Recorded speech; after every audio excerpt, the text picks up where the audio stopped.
Maawaing Jesus ko, lingapin mo ng mahabaging mong mga mata ang kaluluwa ni Pablo. Kaawaan at patawarin ang kaluluwa ni Pablo.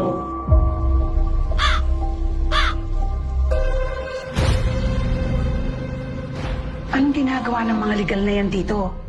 Gusto ko nang ibenta ang bahay na ito. Tita, teka lang ho.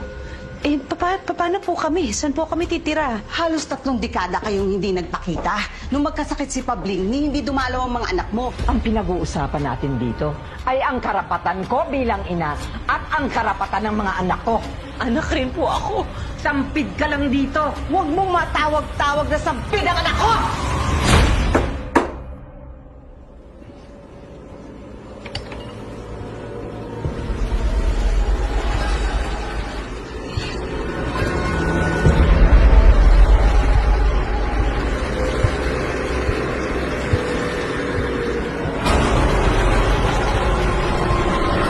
May pesteng nakapasok sa bahay na to. Verba revelare verum.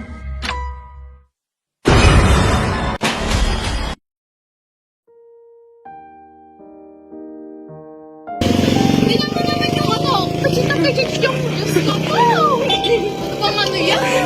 Ako sa lang baka.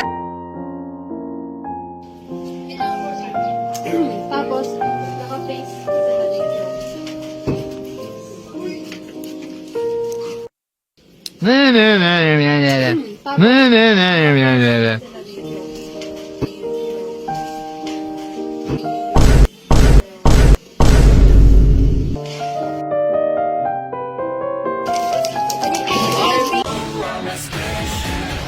Shout out, shout me, shout out,